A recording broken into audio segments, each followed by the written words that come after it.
Alright, so I got a pretty good deal on this NES. The only thing is it had a couple of burn marks on the top, so we decided to custom paint it to make it look better. Okay, so the first thing I need to do is unscrew everything on the back because those are the parts I don't want to paint.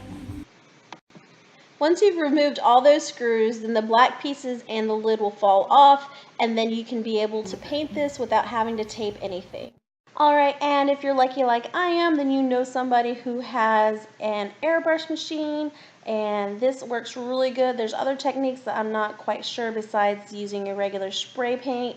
I don't know what else you can use. I was thinking maybe car model paint, but I don't know if that works out or not. I'm not sure. I definitely wouldn't do acrylic paint just because that will be very matte and streaky. So you want to try and get an airbrush if you can, if you already have it on hand, or if you know somebody like I was lucky enough to have grandma around.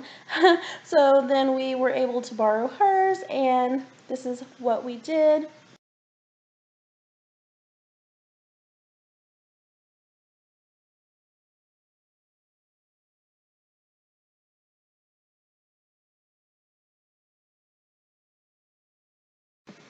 Alright, and since I'm not a very good artist, I just went ahead and printed out an image from the internet and cut it out and used that. Alright, so I think this came out really well. The only thing now I have left to do is my image, which I have cut out with an X-Acto knife. What I want to do, because I'm not very good at drawing, I'm going to have to Mod Podge this image on here, just like that, and then let it dry, and then I'm going to hand paint on top of this so that it looks like it's painted on here. And then I'm going to go ahead and try peeling this off. Hopefully it doesn't look too bad. But then I'm going to paint the fireball and then make this this spot look a little bit better. Let's see how this turned out. I don't know.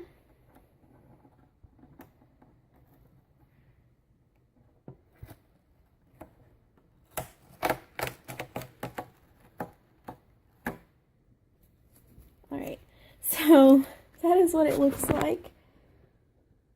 And what I'm going to do is paint like around here, just kind of make it look like a burnt spot. And I'm going to leave this original burnt piece as well.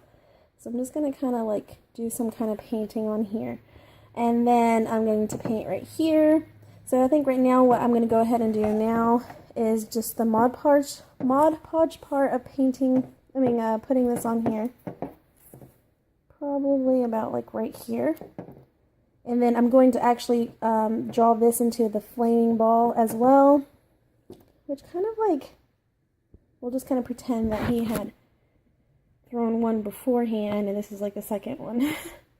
And hopefully this comes out good. So far I'm really impressed with how the airbrush paint actually worked. I really do like that. We're going to try it again on a Nintendo 64 console and see how that turns out. So yeah, now all I have to do is hand paint it, and then I'll be done. I'm going to put on the other pieces back. I just left this piece gray just because, I don't know, I just want to leave the logo on. Okay, so right here I actually hand painted the picture, and now I'm going to Mod Podge it onto the top. Okay, so right here I just used a Sharpie to kind of outline the burn mark so that I can make it into the flame spot. To give it an ashy look, I used this gray color and I used a tad bit of black on the outline. So basically right here, I'm just outlining it with black, and then I'm going to use the gray and kind of blend them in together.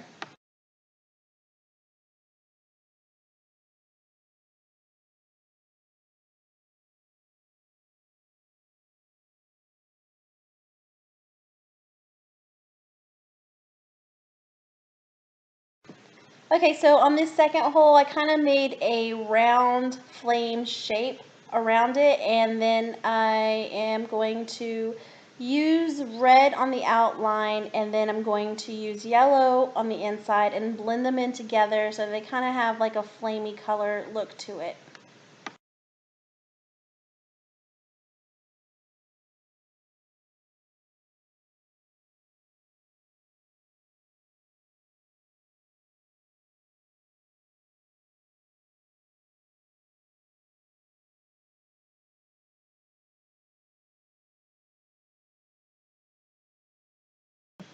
Okay, so my Mario has already dried. I'm going to use this Mod Podge sealant spray on it. I'm just going to lightly spray it, and once it dries, I'm going to use some Mod Podge to lightly, in a very thin layer, cover the back of Mario so that we can paste him onto the top of the console.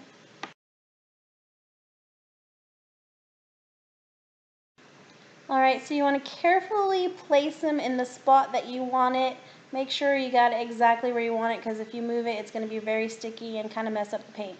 So then very carefully smooth it out so that you don't get any wrinkles, and make sure that you don't have excess glue all over the place. After seeing how it looked together, I didn't like the gray part all the way over there, so I decided just to cover it up and do red and yellow just like the flame ball, so that the gray's not all by itself and it just kind of throws it off. So that's what I did right here. I'm just putting red on the outside, mixing it with black so that it blends in well, and then adding the yellow in the inside and blending it in with the red.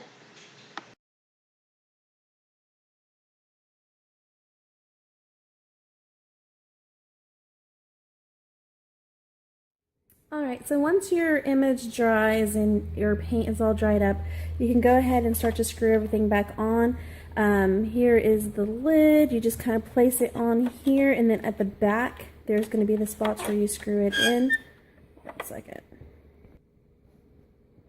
Okay, so you just place it in here and then you turn it around. And on the back is going to be where you can screw everything back in. And once you get all of that back in there, the screws all secure, you can put the black parts that go right here and right there.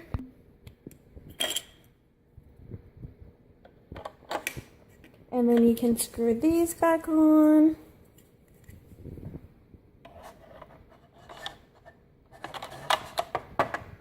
And then that's what it's going to look like. It did not come out as great as I was hoping, but you know, I'm not really that good of an artist, so my paint job kind of sucks. But you kind of get the idea. I like the way the airbrush turned out. If I didn't have like this hole in it, and if I could draw, it would look really good. I like the way the red looks as the base color with the gray and the black. So yeah, this is what it turned out to look like. I'm going to piece it together after I screw everything in. I'm going to put it all together, and then we can see what it looks like as a complete console, completely done.